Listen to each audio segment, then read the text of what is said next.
The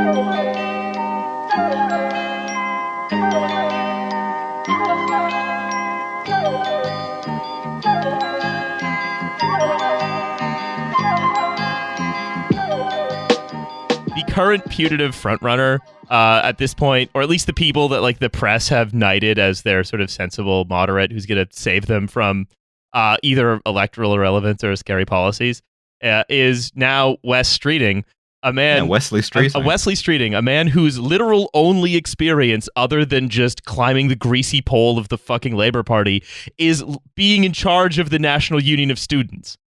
Yeah, he's purely a creature of student politics, which is fantastic. It's exactly what we need. I think it's because I think what I think no one ever understood who sort of trotted out that student politics thing is that student politics is only ever about, or at least all the people who are like get big in student politics. All the people we don't like in student politics. What I think is all the people who get big in student politics, these are the people who are just imitating what the adults are doing, which I think is why Wes Streeting seems like such a haunted doll and so uncanny. Do you kids want to be like the real Labour Party, or do you just want to squabble and waste time? Yeah, well, kind of. I mean, like, it's also like student politics during a period of time. I mean, I'm trying to like. I was sort of tangentially involved in student politics in my final year in a very, very minor role. And look where you ended up. Hey, you're talking to the former student vice president of Langside College until that college went bankrupt and merged. Well, with I was three. I was sort of just like I had some minor sort of officer role, which involved me going to like council meetings once a term, and like I didn't go to that, but my partner, who I also got elected, was very, very into it in a way that like was very much someone who would have very much fantasized about being in like the Labour Party. But like I think it was also this period of time where there was a conflict over like what the NUS should be, because crucially, at least like when I was at uni, like it was about the time when the student fees were going up as the coalition was set up.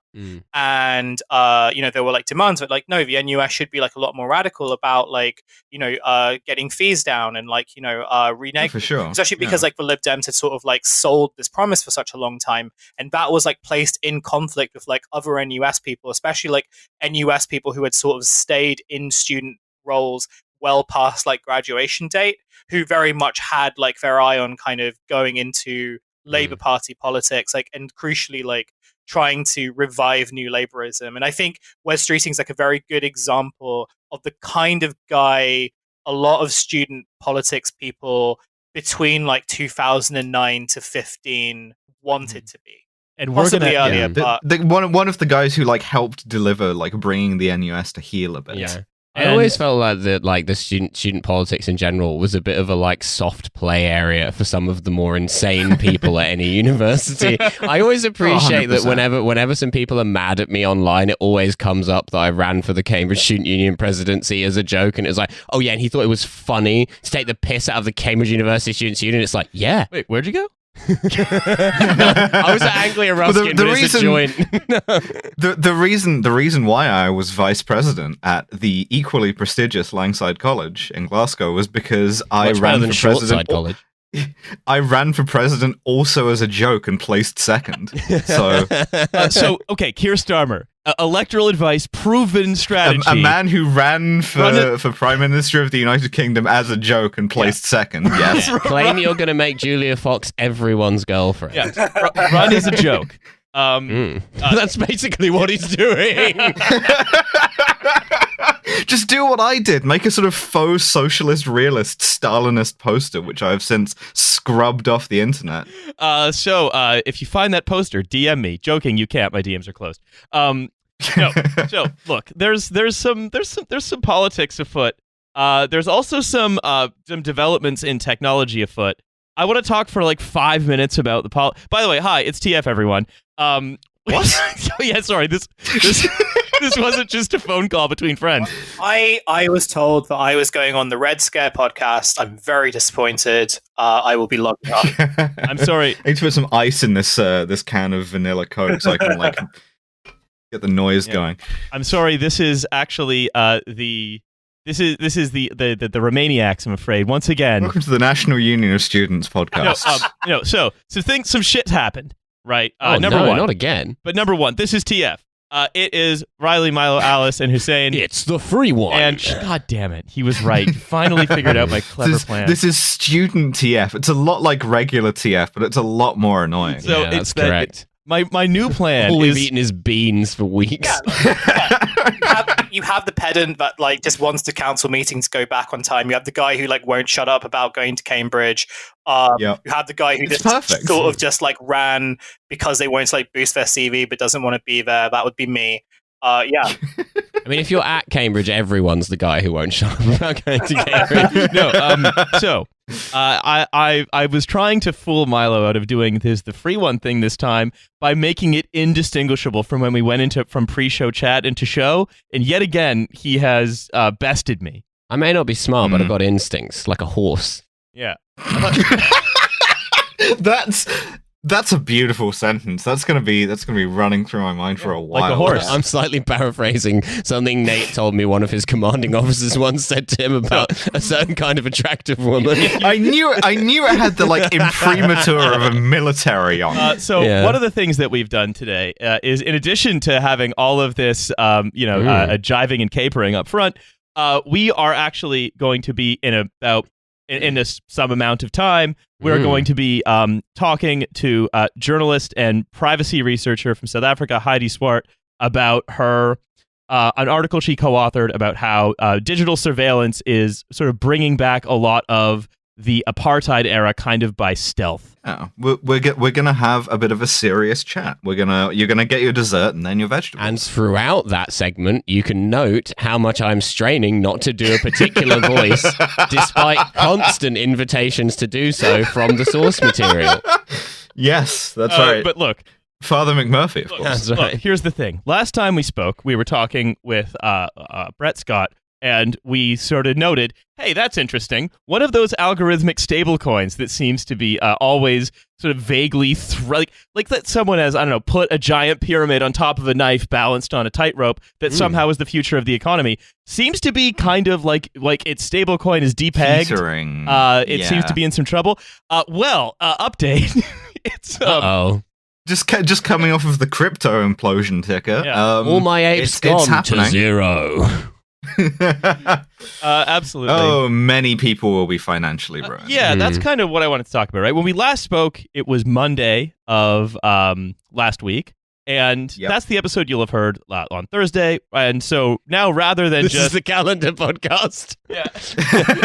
A real peek into the TF workflow there. That was the past, but at the time it was the present. Yeah, so try to keep up. But so basically, rather than just like depegging, the entire Terra Luna algorithmic stablecoin ecosystem just seems to have unraveled with trading halted, and I believe Terra having gone to a big flat zero. Oh no!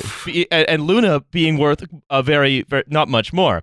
No. The knock-on effects from this have been so funny.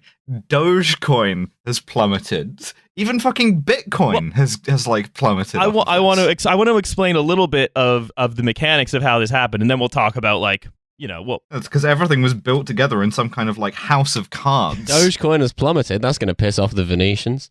Oh. Might have to do another fourth crusade. Might have to do another 46 rounds of choosing. So basically, right, is that much like the normal banks. Whenever you're about to land a history joke, you adopt the sort of like late night voice. It's perfect. What this like we Paul get a little Schaefer round of choosing music, Paul. Just Paul Schaefer and David Letterman sort of riffing back and forth about the method with which the Doge was chosen. Like once it had no longer really been that much of a democracy, if it ever even was. Some Enrico Dandolo music. They have Janissaries, Paul, or was that the other guys? Yeah. No. So basically, right. Is that all of these different stable coins, right? They all exist to just lend to one another. And they just exist to use a lot of the times to like provide liquidity to one another, right? So there's just a lot of interbank lending, but unlike 2008, where that interbank lending at least gave some people some houses for a little while, all of this interbank lending it's just not connected to the real economy at all. But what it means, right? We're doing the subprime mortgage crisis, but like dumber and faster. Way faster. Apes. with more apes. like the subprime ape crisis. like the various like the fuse of the dynamite that was lit for the subprime mortgage crisis, like that dynamite was laid like back in the fucking 70s, whereas it seems like we sort of had like an inch-long fuse for this particular crisis, where it's just like projects would bubble up, would sort of swell up and pop, kind of like just like a foam. But so right, apes are very irascible, you know. Yeah. A delicious haute cuisine foam. So, like, what would happen, right, is let's give an example of Tether, which, by the way, at the time of recording, has also depegged. Tether, of course, being by far the hugest stablecoin, tens of billions of dollars of value in Tether. Well, I presume it'll all be fine once Tether produce all of the evidence of all of that cash value backing that they have. So they basically have, if you remember, they have some cash, some precious metals, but most of it is just in short-term commercial paper, which means like debts. And the thing is, like lending and credit. And the thing is, some people were like, oh yeah, maybe that's Chinese property companies. Who knows? I personally think that because the DeFi system requires so much lending and credit on the blockchain already, a lot of that short-term commercial paper, I would bet, is just other DeFi projects, like, for example, Terra Luna. And so all of a sudden, when one crashes, it ends up having, all of a sudden, it's like, wait a minute, all of my short-term commercial paper to Terra Luna is now worthless, which means that Tether's going to depeg, or whatever caused it to depeg. So the 2008 crisis happened in large part because banks would call in loans to other banks, which were also all doomed packages of loans. Yes. This is like this, except what they're calling in is not a house, but instead, our thing is also made up. Yeah, exactly. Because everybody thought everybody else was the only person who was doing a real thing, and they were just bluffing. Yeah, it's like, so like, for example, right, Terra Luna works. It says the stable coin works because there's a swap you can do between that one and the one that fluctuates in value. And the idea is that it doesn't matter the details, but that you can always swap them back and forth in such a way that it tightly hovers around $1. But that only works if everyone believes that this is a valuable project that other people want to buy, which in addition to being, again, a scheme in a certain shape, is fucking orc technology. It only works if everyone believes it hard enough. Well, I mean, that's true of the real market also, but this is, as we've seen, this is what if we took away all of the safeguards under this? Or also all of the material reasons to participate in the real market. Yeah, what if we did a second economy as a joke? This is like libertarian and inspector calls, right? They're all getting to learn a lesson about why there are rules. But that's the other thing, right? Is that one of the differences between the crypto economy and the real economy is that because the real economy involves human labor and the making of things, the real economy isn't necessarily zero sum, right? But the crypto economy is completely zero sum.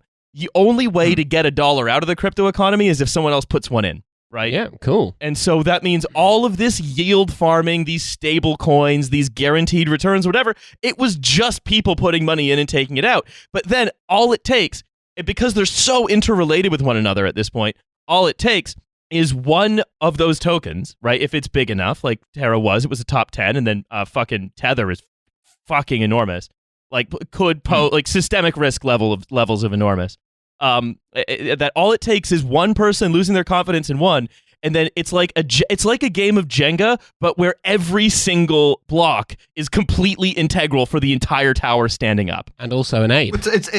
It's a classic bank run, except in service of nothing by idiots, and with none of the oh my god! And Do Kwon, one of the guys behind, the guy behind Terra. It's a classic Doge run.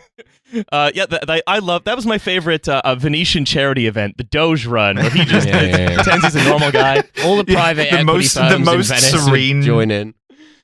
The most serene Republic of Venice fun run, just the weirdest vibes. It's more of a triathlon, the Venice fun run.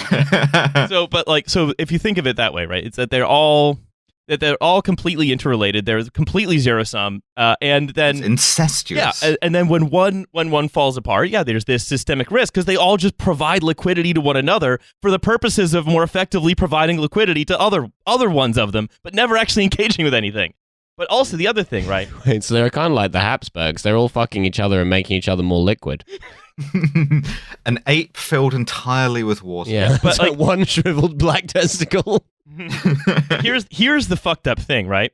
Which is that Oh, here's the fuck. so like as Tether, because Tether holds billions and billions and billions and billions of dollars of treasury bills, right? It actually has acquired some of these now. Doesn't mean most of its shit is like still not garbage, but there is enough of that. If they're forced to like rapidly sell tens of billions of dollars worth of US debt, right?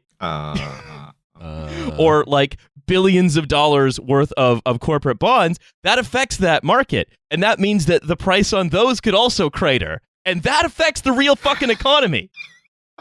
Awesome. Just isn't a shit ton of like very, very stable sort of investment, like pensions and stuff, heavily into T-bills also? Now, it's not that they could crater T-bills, right? Like, you'd need to be much No. bigger than Tether to do that. But they could affect, like, if you sold all of that at once, that would have an effect on the market. Great. And that's the other thing. It's not like an orderly unwinding. It's a forced sale of all of it all at once because because what you've done is you've gone to the track.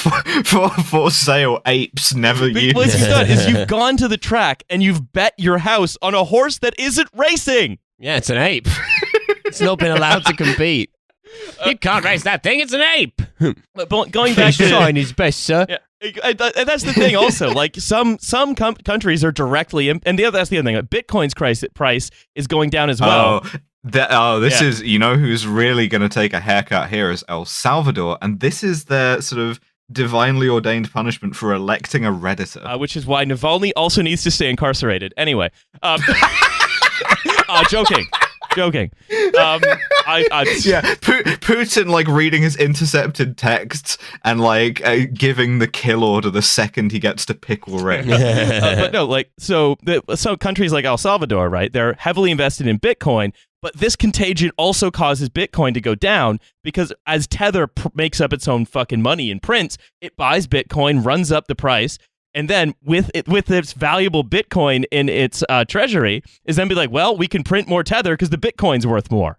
Fantastic. And Incredible. I mean, this is bad enough without Nayib Bukele buying the dip, Oops. and then the dip continuing to dip significantly more. Stop dipping. But like it's talking of buying the dip, right? The other thing is, and this is why I get back around to like, you know, just remembering who the fucking boosters of this were. It was celebrities. It was like Bill Clinton and Tony Blair. There are like real victims here and also perpetrators. And like on the one hand, it's very easy and fun and profitable to have Schadenfreude, like the Onion headline: "Man who loses everything in crypto only wishes several thousand more people had warned him."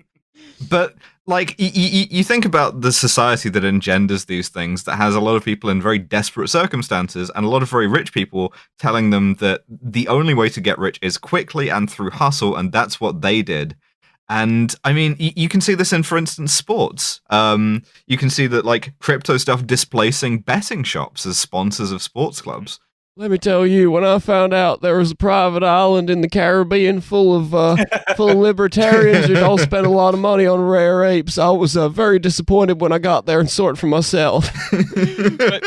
but real people are gonna fucking window themselves over this, and it's none of the people who are like materially responsible for them being in that position are gonna, you know, see anything like any consequences. Yeah, for this. well, there's already like there's that thing that went viral of like on Reddit, like people kind of saying that like they'd lost like all their income and they were like, you know, there were kind of threats that they were like going to self-harm and like commit suicide and stuff like that. All that stuff is like really kind of like actually heartbreaking to read and listen to.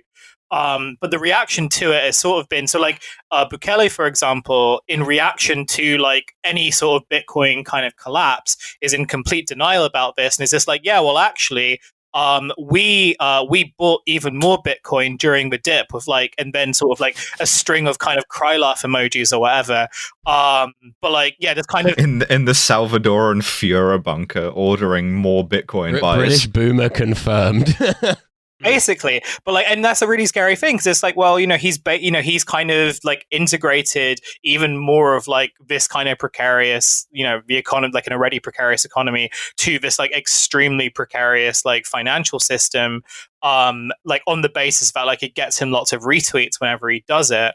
But like, there is that kind of broader thing too, which is that so much of like, at the basis of all sort of crypto projects is really this kind of, you sort of like getting people who have this unwavering belief in like, that this is the future, and like this isn't just the future that will benefit them, but this is, by kind of like partaking in crypto and blockchain tech and everything, they are like advancing the progress of the world. Yeah, you know what, Riley? That's why you're wrong. This isn't orc shit, because orc shit, all of their technology depends on everybody who's using it, like, believing it. This is more like designing a thing that only works if the like rubes who are getting ripped off by it believe it, and for as long as possible until you get out. And I think like the scary thing about it is, and I think it was either like Ryan Broderick's newsletter, or I think like the Real Life newsletter, who like they wrote about this like a few months ago, which is like, well, what happens when like a millenarian project like collapses, right? Or what happens when like you basically have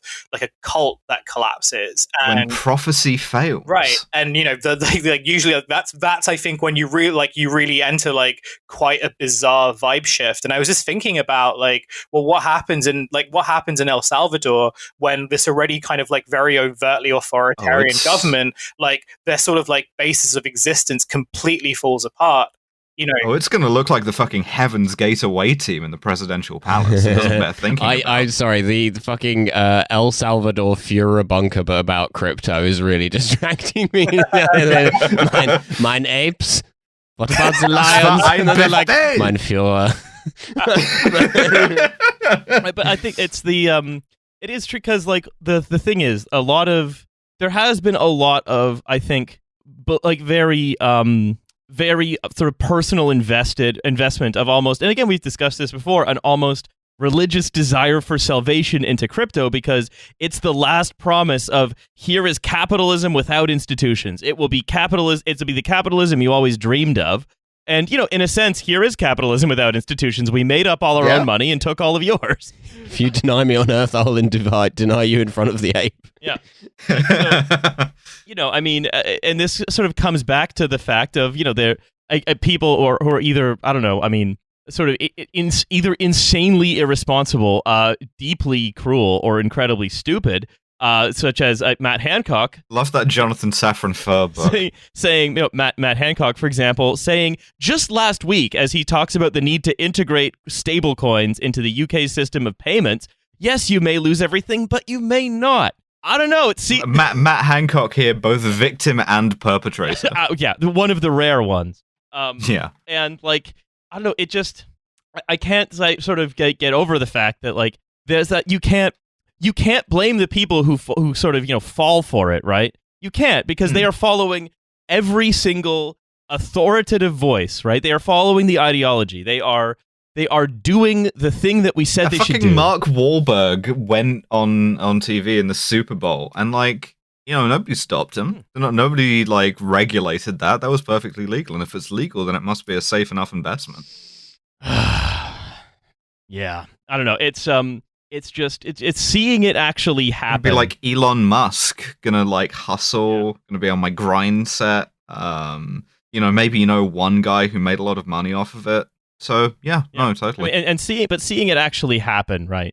To seeing this actually occur, it's just, I don't know. I mean, I'm at the point now where it's like, you're taking, just remembering who it's actually hurting, taking very little solace in that, and remembering that like, but that this doesn't like the subprime crisis doesn't work unless there is a whole bunch of people who lose everything, because it's ultimately a massive upward transfer of wealth.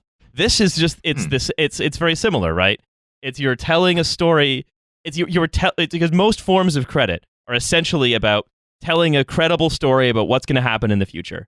And when you're just, and in this case, right, you are telling a credible story about what's going to happen in the future with your fucking token, but also if you're a bank in 2006, you're telling a credible story about what's going to happen in the future regarding this mortgage being paid back or whatever. In both cases, these were not very credible. They were found to not be very credible. And the people who told these stories, they end up, I don't know, say leading the Vision Fund at SoftBank, for example. And everyone else ends up, living in a lost left decade. holding the bag. You're gonna become Mr. Masayoshi. Yeah. So I don't know. I want to talk also about an article that has I've noticed. I'd love to talk about an article. I'm talking about an article. The Birmingham Bull Ring Bull, that famous bull, a statue of bull. Yeah, Birmingham Bull. Yeah. One of now 3 bull statues. New York, Miami with the crypto bull, which is going to be even funnier, and Birmingham. I personally think, the practice of bullfighting is barbaric and they shouldn't be doing it in Birmingham anymore. Bull barrack. Bullbaric, that's right. Yeah, It's when you're barbaric to bulls. It's bullbaric. So the Birmingham Bull Ring Bull, and by the way, if you were thinking that maybe Britain's not doing enough about its mental health, listen to this. I'm very excited to hear what we're doing for the blokes. Well, they're taking the bull and they're taking it away for mental health. Oh, they're going to make it. No, literally what it says is it's going to disappear. Sorry, we're now doing Job Bluth politics. Like, as a trick. Yeah. Doing a like Brendan, where I'm like taking away figurative artwork from the public space is conceding belatedly to ISIS. So basically what's happened is there's a bull statue in Birmingham, and it is... Well, not anymore. No. On account of mental health. This would be very funny if this is just part of a plan to steal it. And this is like, it just proves it'll come back any day how now. easy it is to get away with this. Now, look, no, we'll bring it back when the mental health is better. When all the chaps have been checked in on. Funny enough, the same rationale that was used to justify 9/11 that we don't really talk about much these days. Well, also throwing the statue of Edward Colston in Bristol Harbour. That's right. Maybe he was looking for mental health down there, and that's why they had to acquit them. Is because of that defense. So look, here's the thing. I'm sure that you're all wondering by what logic does the temporary... No, I'm not. I'm not wondering that at all. I'm just wondering when someone's going to do it to the statue of Churchill in Parliament Square. Legally speaking, we are not wondering that. So no, I mean the authorities. When is the government going to pick it up and like take it away on the basis of checking in with your blokes in a Churchillian manner? You've got to keep in mind your blokes. So many chaps say your Churchill's is very Yoda. I'll say that. Look, too many chaps bottle it up. They do. Fucking hell.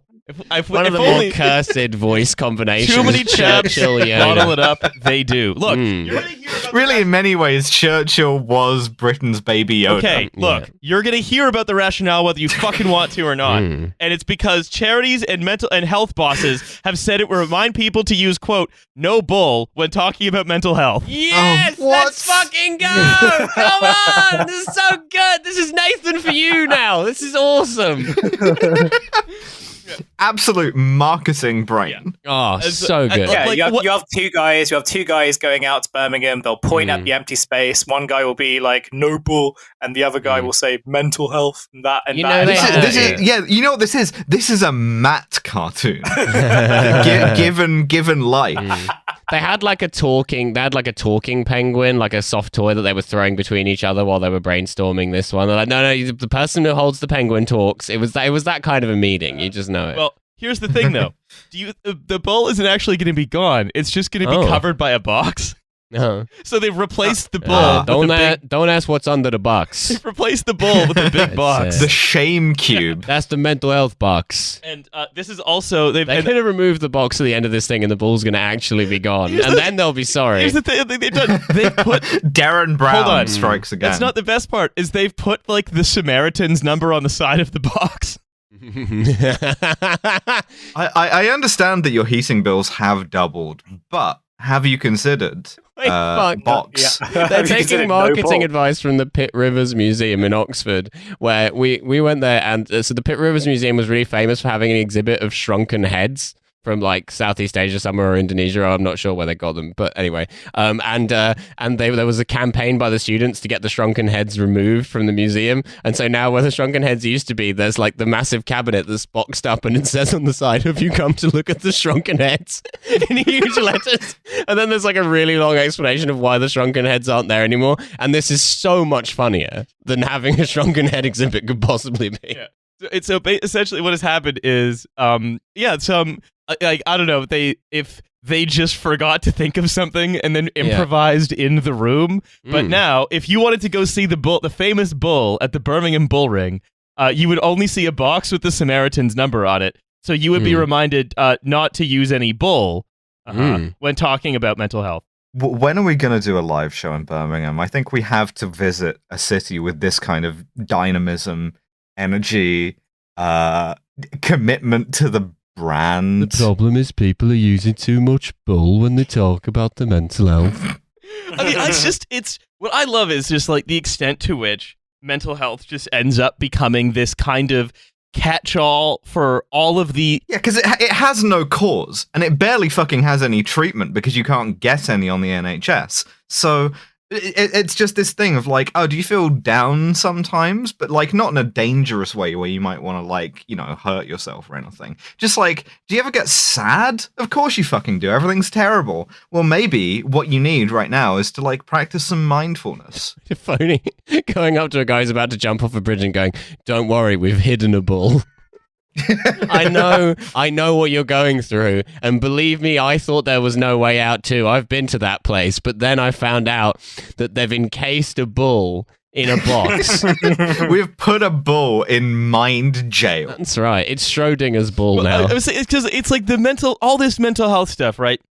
It's because it is these, as you said, I think it's not a problem with no causes. It's a problem with many causes. Just the causes. No, it's a problem. It's a problem whose causes are an intellectual lacuna. Yeah, exactly. It's a problem whose causes cannot ever be it's addressed. Like that James Dean film, Rebel, whose causes an intellectual lacuna. Yeah. So it's these are problems whose causes. What are you rebelling against? As an intellectual lacuna. You're not allowed to know that. It's more like you're not allowed to know that. It's like more like it is not allowed to be knowable. Yeah.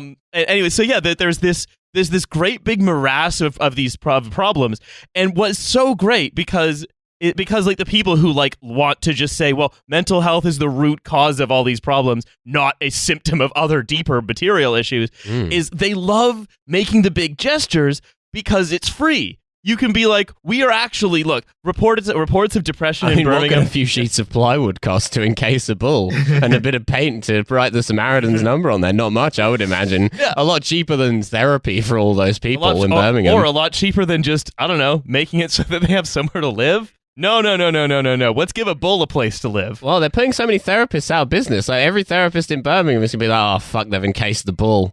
I'm fucked. I'll have no clients. That was my last source of clients. Yeah. People who were like, I'm almost better. I just wish they didn't case a bull. That's right. CBT, casing bull therapy. That's right. We should encase more stuff. You know, show the world we care. What else would you encase, Riley? Okay, how about this? Nelson on top of the column. Don't encase the column. You've just got to build a box really high up. Is he encased up there? I can't really tell. I'm pretty sure he is. And that giant Samaritan's number on top. This is that. Look, skywriting. Are we able to do anything to actually help the like grinding poverty in London? No. Did you see that the Dartford Conservative Council opened a food bank, and in order to celebrate the opening of that new food bank, they had a ribbon cutting with a buffet. I did see that. Yes, I did. I mean, and it was, that's worse. That's done more to harm more people's mental health than the bull thing could possibly have done to help it in an afternoon. That alone means that we're gonna have to encase like 50 pieces of sort of recent public art in the UK. Oh, yeah. Gonna have to. We could do Eric Gill's statue outside the BBC. We could just do that. Box that up. The Angel of the North, boxed. We're gonna encase a bunch of Banksies. Yeah. There's a gay policeman inside that box, and he wants you to get better. He wants you to take time for yourself. God. Okay, all right. What about this? What if like everyone in the Conservative Party really loves the no bull campaign, where they put the bull in the box so you don't talk about bull when you do your mental health or whatever? What if they're like, listen, this was great. We're going to take this countrywide. We are boxing up every piece of public art. Yeah, that's right. I think it should be done. I think we should do this. But we're gonna. That's the new TF demand. When will you box up every piece of public art in the UK? It's all shit. It's all shit. It deserves it. I have an idea. What if we start with images of like humans and we box those up, right? Yeah. What if we did that? And then what if we turned all of the churches into mosques? Yeah. Also, that would be fun. They're going to take all the performance artists and put them in a big box. Yeah. Yeah. Yeah. We could ban music. Yeah, all the actual human statues in Covent Garden. Creeping Sharia yet again. We could, A bunch of ISIS guys trying to smash up a human statue with a hammer. Well, no. How about this? Jordanian chef on Memory TV yelling about how Saddam Hussein, God rest him, would never have put a bull in a box. Come on. How about this? A human statue encased by a human box. Oh. That's right. With That's then a horrifying. human just with the Samaritan's number written on his shirt parading around outside. that itself Perfect. is public art. Yeah. You should, that's a form of public art. It says a lot about. Yeah, says a and lot about I'll tell you what, society. it does more to benefit my mental health than anything else that we've Prince okay, well, Harry crying as he encases Ed Sheeran in a box who's begging not to be in. He's like, I'm sorry, mate. Technically, you are art, and it's for the good of mental health. When you think about it, David Blaine was the first person to invent mental health. He was. That's right. He was. Yeah. Yeah, he was. Shall we? Who's ready for a jarring shift in tone? I'm so ready for a I jarring. love a shift. jarring Do it. shift. Let's in do tone. the vibe shift. Yeah. We're going to put this segment of the podcast in a box for everyone's mental health. I saw the podcast in half. So I'm going to throw to us in what for you is the future, but for us was the past, and our conversation with Heidi about digital surveillance in South Africa. And we're going to see you, this group of us, in the present, but our future is going to see you in your further future after you're done listening to that. It'll become clear when we do it. And That's there's so one clear. character you'll notice the absence of in this next segment. Hello, everyone, for this second segment of the show. Which we definitely recorded second. Yeah, I was going to say, I really enjoyed the first segment, by the way. What was I your think- favorite part I of think the we're first all really segment? on fire. It's hard to pick a favorite, I think. Specifically.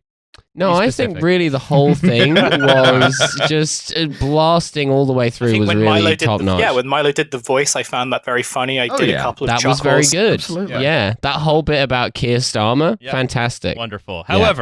However, reminiscing about the first segment, which, I mean, we could do all day, having Misty-eyed. misty-eyed reminiscing about how much where we are love. the first segments of yesteryear? No, it's the Trashfuture's gone soft now. I'll It's the see. second half. It's all gone to No. dogs. If anything, we've moved on to the second half. We have put aside our childish things, and we are very lucky to be joined today by Heidi Swart, who is a freelance journalist in South Africa, and she has recently co-authored an article for the MIT Technology Review, which we will link in the description of this episode, which I found at turns fascinating and horrifying, prompting me to reach out to her to ask if she would come on and talk about The it. perfect Trashfuture combo. Entitled South Africa's Private Surveillance Machine is Fueling a Digital Apartheid. Heidi, thank you very much for coming on the show. Oh, thanks for having me. Yeah. So just in the context of the article, right? The overall thrust of it is about how this profusion of digital technologies, specifically around surveillance technologies, which we talk about quite a bit on the show, anything from just a profusion of cameras to the infrastructure to send the data from the cameras to the AI sort of programs analyzing all these images, have exacerbated a lot of trends that were already going on in South Africa. But I wanted to know if you could do some table setting for us, right? If we could talk about the police private security division in South Africa as a remnant of apartheid, how private security became paramilitarized, and just like how we got into the position that surveillance is making so much worse.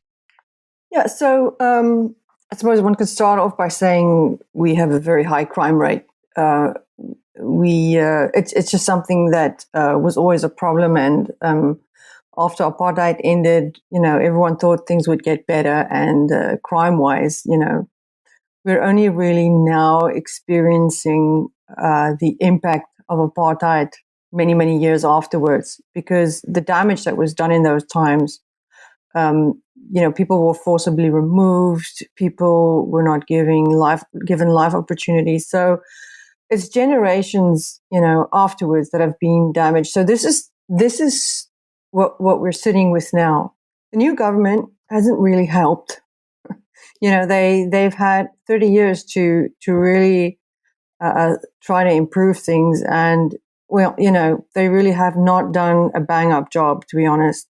So we have the situation where we had an authoritarian government, and then we've had a corrupt government, and now we still are here with high levels of poverty, high levels of unemployment, and then accompanying high crime levels. So there's nothing extraordinary about that. That's something that's been shown repeatedly, that these things, they go together. So the problem with the security industry is not that people are trying to combat crime. People here really do have legitimate concerns for their safety. The crime that occurs here is very violent. Usually when people get robbed, there will also be assault involved. We have high levels of sexual assault, high murder rates. A guy would, maybe, steal your cell phone and then just for good measure kill you. It's that sort of thing that we see happening, high level of violence. So people are extremely afraid, which is why security companies are so popular, because the police, and this is the other half of it, the police have not really managed to keep up with these high crime rates. They're understaffed. I think they're undertrained. I think they have low morale. And there's very low trust from the public. The public doesn't really trust our police. And so the easy way out is to say, well, we'll just pay for our own policing options. In the area where I live, I speak under correction, but it's a town with fewer than 1 million people, but there's only a handful of police vehicles around. So if you call because someone's broken into your house, you're going to wait a while for the police to arrive. So it makes more sense to say, all right, everyone in the street, let's pool our money, and we hire these private guys. Police abolition brackets bad outcome. Basically, yeah, exactly. So that's what will happen. People will everything just becomes privatized, really. So the problem is this, that these guys that operate in the private sector, with the police, there's a lot of focus on them. There are places that you can go to complain about the police. All right, they're paid by taxpayers, right? And they're accountable to the public. So the arguments that some observers and academics and police officers themselves have raised is that these private industry players, they work for people who pay them. So they have a profit motive. And they're not necessarily there, governed by strict laws the way the police services are. There is a Private Security Act, but it's limited in, that body is really limited in its oversight of what these private security services do. You basically have to register with them, and then you're good to go. The thing is that you have so many different private security providers, and some of them are in surveillance services, doing camera installations and so forth, and just monitoring neighborhoods and such. Others are actually, their speciality is response teams. They will come out and see if there's been a robbery. They will come out and actually try and apprehend the people. Others just, transport money, that type of thing. So, and yet others just, stand around buildings guarding them. So there's a wide, wide variety, but there's a spectrum really where these guys work. And like I said, there's roughly 500,000 of them, of these security guards active in South Africa, which really just dwarfs the police force. Are all of them armed, or like some large percentage of them? Is there such a thing as an unarmed guard in South Africa? Yeah, not all of them are armed. You have to have a gun license. This is the thing: not everybody can carry a gun. Some do, but you will also, many guards will just simply have a radio with them and maybe a nightstick. So fortunately, it's not a situation where we have 500,000 guys running around with machine guns. So it's not that. So they can be armed. I am not entirely familiar with how the legislation around that works, but I would imagine that they would have to, at the very least, have a license for their guns. And for to have a firearm license, it's a bit harder here to get a firearm, well, legally, I think, than it would be in I don't know. The US is big, but so I mean, you have to go for you don't have to go for a complete physical and stuff like that, but you do need to have some letter from mental health professional and so on, just saying, okay, look, you're fit to own a gun, and you can't own 5. You can only have 1. Oh, oppressive. So it's yeah. So there are limitations there, but they are allowed to use weapons, yeah, but not all of them do. So I want to talk about the some of the specifics, right? Drilling into the surveillance question, right? I'm going to quote from your article in MIT Technology Review, where you talk about so the profusion of cameras owned by these private profit-seeking companies. You say 5 years ago this wouldn't have been possible. Speaking of the many cameras with all the fiber optics, neither the city's infrastructure nor existing video analytics could support sending and processing footage at the necessary scale. But when fiber coverage expanded, AI capabilities advanced. And companies abroad, seeing the opportunity, began dumping the latest surveillance technologies into the city. The local security industry, forced under the pressures of this high-crime environment, embraced the menu of options. And the effect has been the rapid creation of a centralized, coordinated, entirely privatized mass surveillance operation. Vumacam, which you give as an example, the company building the nationwide CCTV network, already has 6,600 cameras and counting, more than 5,000 of which are concentrated in Johannesburg. The video footage feeds into security rooms around the country, which then use all manner of AI tools to track population movement and trace individuals. And one conclusion that the report, that the article comes to, right, is that the overwhelming majority of the people purchasing the surveillance are white, and the overwhelming amount of people surveilled are black, and that this is sort of compared to digital passbooks. I wanted to know if you could sort of go into that dynamic a bit. Yeah, so I think the term digital passbooks actually was used originally by a researcher and writer called Michael Quet, who's written about this extensively, and his work's really worth looking at. So, right, the idea about a passbook is this is an apartheid concept, right? What we had in South Africa were called homelands, right? Specific geographic areas that were demarcated for Black people only to live in.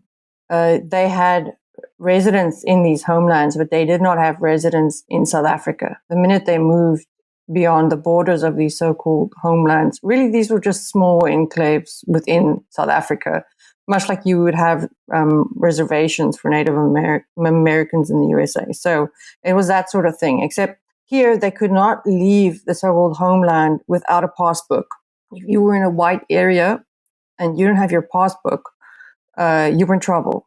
You could get locked up, you could get beaten up, you could get sent back home, etc. So it was bad news for you. People needed passbooks. They needed to come from the so-called homelands to come and work in white areas. They either did domestic work, or they did bricklaying work, or they worked in mines, etc.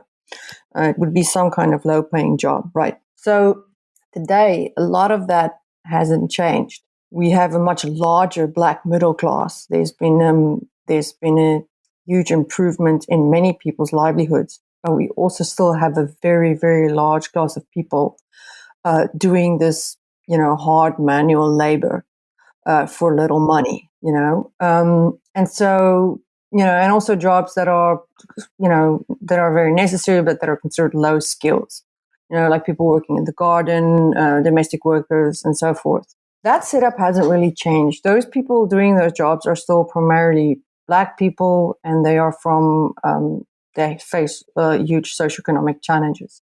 The only difference is now they don't have to have passbooks, and they can live in the cities, or at least near the cities where they work, right? As opposed to a trip on a bus overnight from the homeland. The problem with cameras and the idea of a digital passbook is that when the people who don't live in these neighborhoods, who just walk through them, all right, are usually these Black people who are just there to work. They're just there to earn an honest day's labor. But these are exactly the people who will be picked up by the cameras and by people surveilling the streets, right? So these are the people that they keep an eye on. And these are the people that will either be flagged as, okay, no, that's not really an incident to be responded to.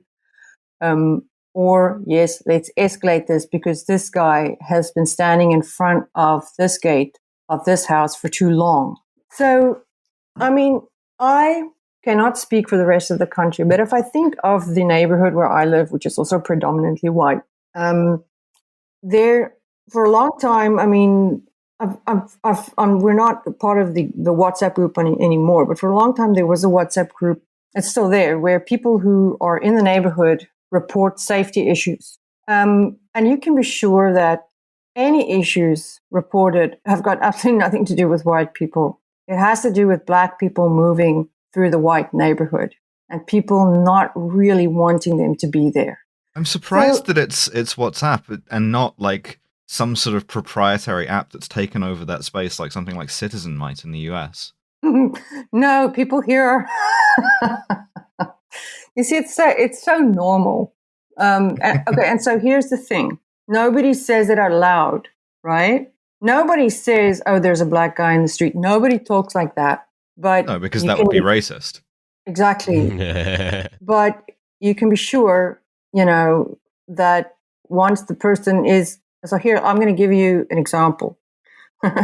So these people, this is on the WhatsApp group, right? So lady in house A says, okay, right, there's a very suspicious clapped out city golf coming by here, 4 guys inside. They don't look like they belong here, right? So then a couple of minutes later, the man in house B says, no, they just passed us. I don't like the look of them, right? And so it goes. Yeah, they're all wearing football shirts from that team from the neighboring town. Yeah, exactly. Yeah, these people just have very good eyesight. I appreciate that. Then, then finally the 6th or 7th person says, okay, those guys are the guys, they're coming to fix my gate. Don't worry about them. So what we're saying is like companies like, Vumacam, which we'll sort of go into a little bit, have kind of taken that WhatsApp group and said, what if we automated it and put it everywhere in the country? Well, yeah, that's what the fear is. That is my worry, is that you look, in our constitution, we have freedom of movement. All right. But I mean, I've worked as a white reporter in affluent white neighborhoods many moons ago. All right. I've lived as a white person in more affluent white neighborhoods. I know people who are white who live in more affluent white neighborhoods. And the idea that there is a discomfort with people who are of another color and who are of lower income groups walking through the neighborhood, that is something that you see. You see that as a white person. It is a fact. And for me, the cameras are, for me personally, this is my personal view, is an extension of that. Because who are they going to be watching? Who are they going to be harassing? And the fact is that, like I said, we have freedom of movement. People are allowed to go where they want to go. They're allowed to walk through a white neighborhood. The problem is just this. We have no way of ascertaining whether these private security companies actually, how are they going to judge who they will stop and who they won't stop? Who are they going to talk to? Who are they not going to talk to? Who are they going to say, okay, move along, you don't belong here, and who not? Everyone is basically seen as a criminal, and that is an aspect of predictive policing. Everyone's a potential criminal. But against the Sorry, did you say there's a place where everyone's seen as a criminal?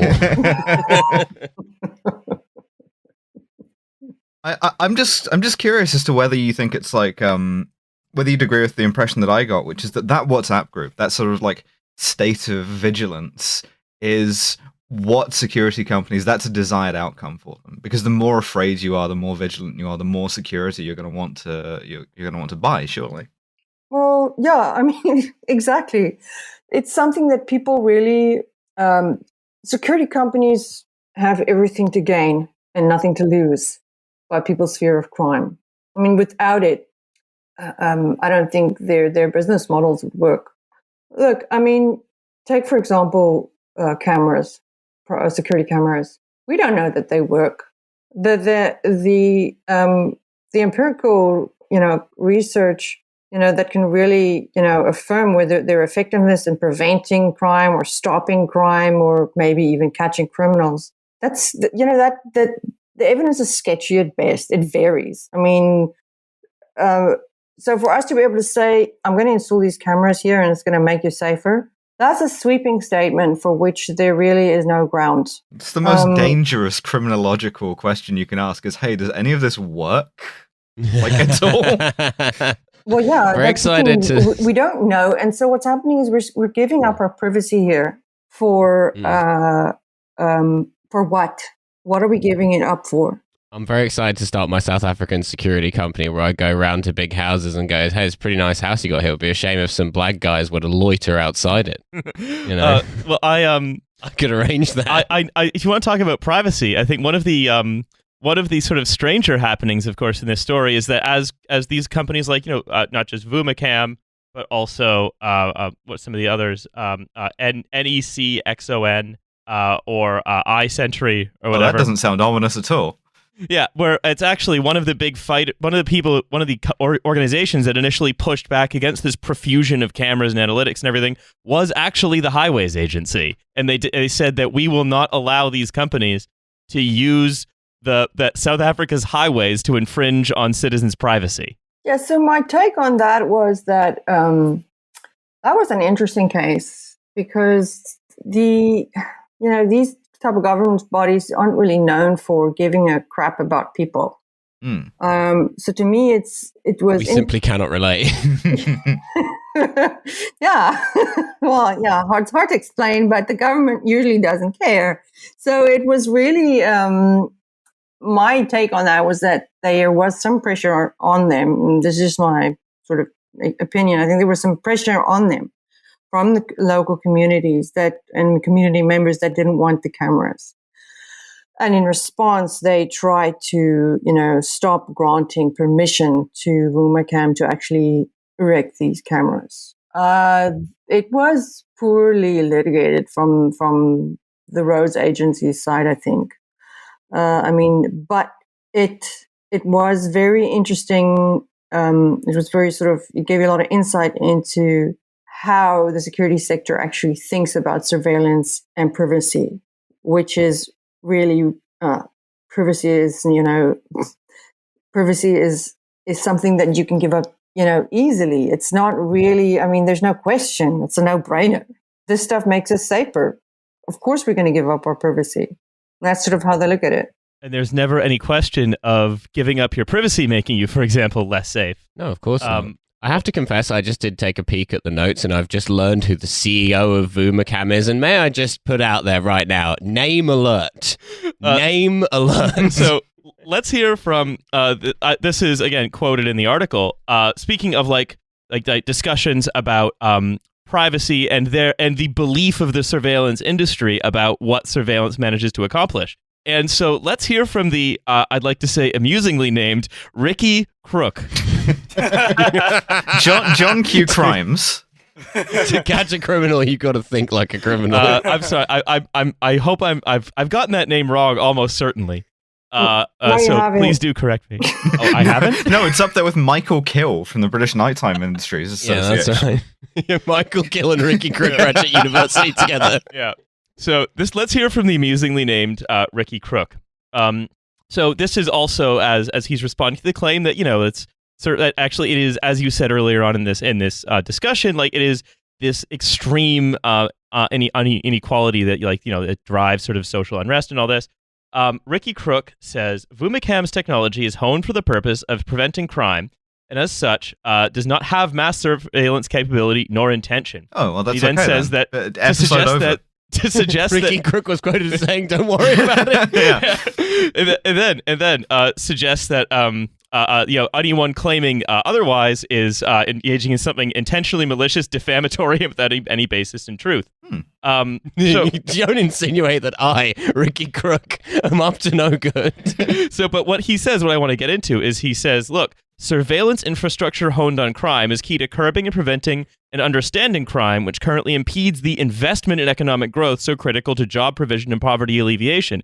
So the security industry, the surveillance industry wants to say, no, look, your privacy and the privacy of like all these other people who would just like to walk through the neighborhood is kind of an impediment to us allowing the economic growth to happen that will alleviate the poverty that will sort of prevent the crime. Maybe everyone who's like loitering outside your house allegedly could get a job with one of the security companies. Well, this also sort of just like culminates because like one thing I was thinking about while Heidi was talking was, the kind of like sales pitch of this is really it's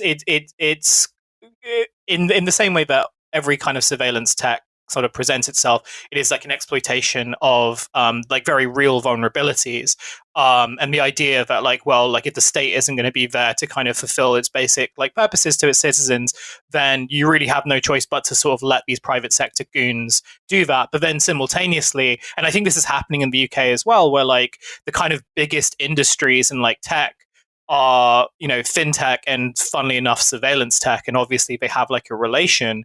But the fact that like government ministers in the UK have sort of like pointed at these two emerging kind of sectors, and believing that ultimately these are the sectors that are going to like keep the economies afloat. Like surveillance companies and surveillance technology companies are in this very unique position of like not only presenting themselves as like an economic necessity, but like a social necessity as well. Yeah, well, it sounds like the South African government might not have the same opinion given this roads agency business. So like, what is the sort of government attitude towards these companies, would you say?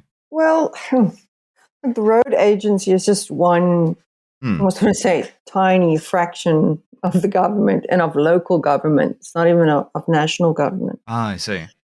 So what's happening is, I think, increasingly the police are working with private security agencies, especially, using this type of technology to, I think the piece also talks about it a bit, to do their own crime fighting. And of course, it suits them because it's unregulated, right? So if they wanted to do a number plate search with Vumacam systems, they would just go to a private security company, give them a number plate and say, please, can you look for this number for us, right? And that way they can, bypass using their own system. Their own system would require a bit more administration. They have to open some kind of an inquiry docket.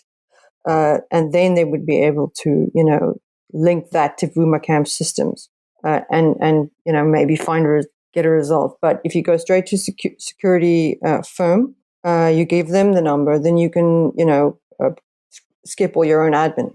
The thing is this, the Vumacam is also linked to the police's wanted vehicle database, right? So there's a link there. So they can, it's just a database of number plates of vehicles that have been involved in a crime or that may be, have been stolen, etc. So Vumacam can pick up a number plate belonging to one of those vehicles. And so that there's already an official link between Vumacam and the police right there. And then the second layer is the police actually saying, wait, we're not even going to use our own database. We're just going to feed our wanted vehicle number plates to one of Vumacam's clients. That's even quicker. I don't know if that makes sense. Yeah, no, well, definitely. It links to actually something else that you talk about sort of towards the end of the piece as well, right? Which is that there are now currently discussions between, I don't think it wasn't Vumacam, it was one of the others, with just linking an entire database of everyone in the country's photo up to their facial recognition systems, so that they can sort of track anyone anywhere.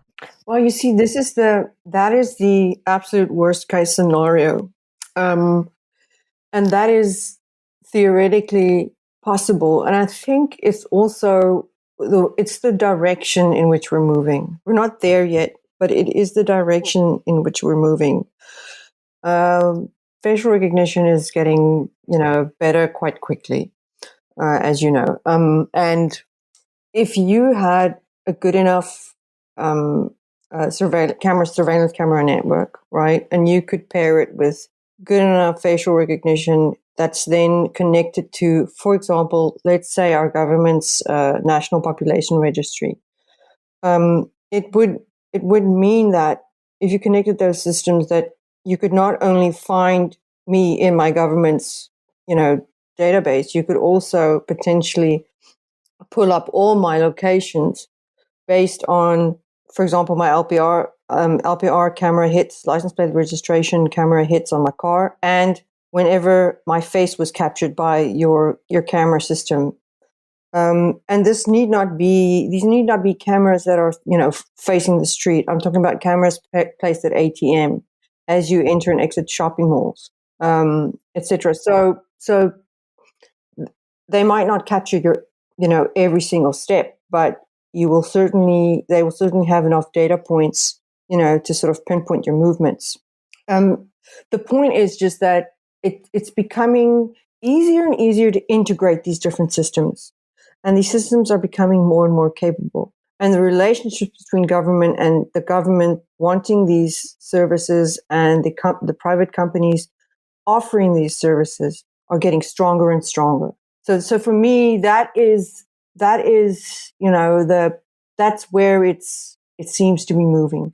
We don't know if it's going to get there. We don't know when it's going to get there, but it certainly is something to look out for.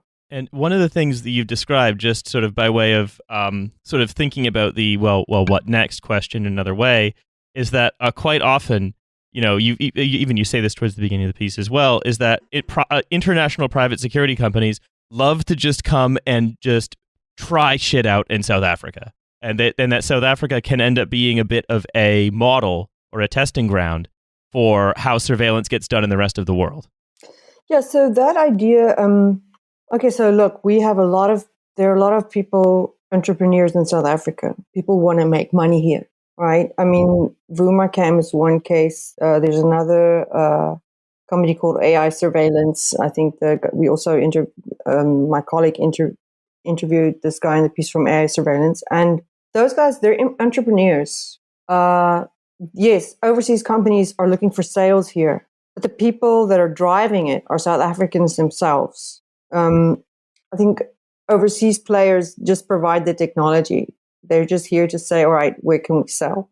So yeah, it is important. Yeah, let's dump our tech into the country, but it is also local people and our government as well, our government agencies as well. They are all too eager to purchase the stuff. Sort of a symbiotic relationship, like you mentioned with the police. Yeah, it's a lose-lose for the rest of us. Yeah, whoever wins, we lose. Fantastic. Yeah, that's right. Well, Alien versus Crook. Yeah, Alien versus Crook. I just wanted to say, I think that's about all we have time for in this segment. So, Heidi, I wanted to thank you so much for coming and talking us through this today. This was very interesting, if also chilling. Yeah, thanks for having me. It was great talking to you guys. And yeah, thanks for taking the time. Oh, anytime. Thank you. You can check out Heidi's article and the show notes. And we're also going to link her Twitter there as well. So give her a follow there. Anyway, I'm going to throw... check up on her movements. Legally speaking, do not do that. Oh, do not do that. Legally speaking, that is not allowed to do unless you're a Vumacam. Terms and conditions apply. Ricky Crook accepted. So we're gonna go back to us in the future past to finish the outro. Thank you very much, us from mere moments ago, plus a couple of unusable minutes, by the way, I might add. Yeah, and what were those about? And I want to just say thank you very much for listening to the show. I had a whole segment on the Queen's speech and how not important, it's weird. Not important. Yeah, Statues not important. Put the Queen in a box. Fuck it. I don't give a shit. Yeah. I mean, I think the Queen might be closer. It's going to be so good for now that is the prestige. To safeguard the nation's mental health, we are putting the Queen in a box. She's not dead. I can't stress enough that she is not dead. She's volunteering to go in the box in order to improve and to ensure she doesn't come out of the box and ruin the mental health again. We're going to bury her. She's alive. Her favorite music is on down there. She's got an air tube. It's not a problem. She's been trained by magicians for this. This is what it's about. Her Majesty the Queen has entered a box. And if you're feeling low, the number for the Samaritans is on the side of the box. I'm down here in a hole in the ground with Ed Sheeran. I have to say, Ed, I can feel the shape of you. To serve her in the afterlife. Due to the size of this box.